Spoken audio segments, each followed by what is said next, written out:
Mr. Mian Mohammed Shehbaz Sharif, Prime Minister of Pakistan.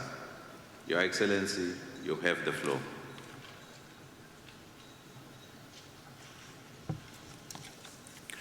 Bismillahirrahmanirrahim. Ya ayyuhallazina amanu taqullaha wa qulu qawlan sadida yuslih lakum a'malakum wa yaghfir lakum dhunubakum wa man yuti' Allah wa rasulahu faqad faza fawzan azima. Excellencies, ladies and gentlemen, I would like to congratulate my very dear brother, President Ilham Aliyev, for organizing a wonderful event to understand the calamities which unfortunately some of the countries have already faced, and some will if we do not act to counter those measures which are so important at this point in time to have conducive environment so that a country like Pakistan, which faced one of the most devastating floods out of climate change back in 2022, which left millions of people homeless. They were spending days and nights under open skies. Millions of acres of land in Pakistan submerged, and standing crops were completely destroyed. Millions of houses were absolutely submerged, and almost 1,700 people died. And of course, the loss to our economy was about $30 million. That was the cruel intensity of those floods.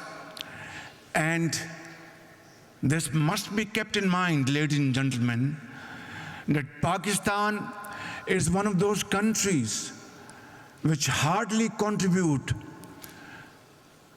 0.5% of emissions, global emissions. And yet we are vulnerable and in the list of those 10 countries which can, God forbid, face this kind of devastation again. My memories are still fresh. I was meeting people in Balochistan who were affected by these floods.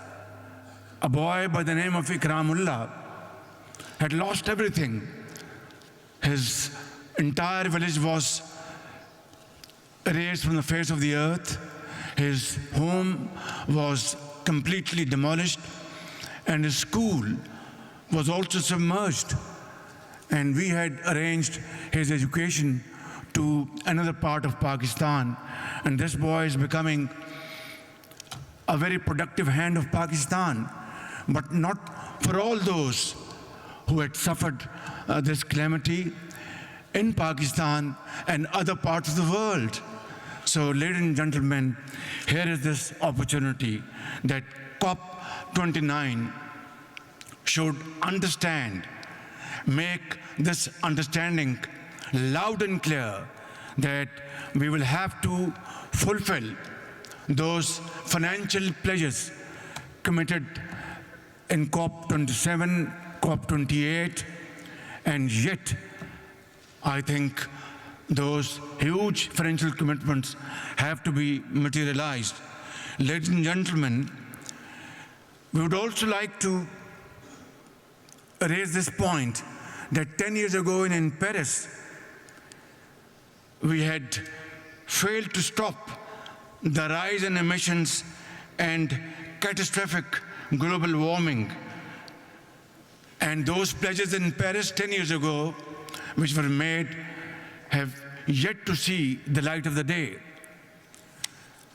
Ladies and gentlemen, as the -1 emitters, we should not brave the impact of emissions realized by others without even the tools to finance resilience. Without climate justice, there can be no real resilience, and I wouldn't want other countries to face the plight Pakistan faced back in 2022.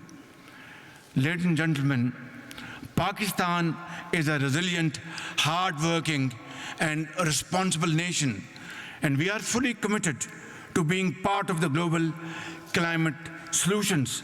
My government has taken concrete actions to deliver on its commitment of producing 60% of all energy from clean sources and shifting 30% of our vehicles to EVs by the end of this decade.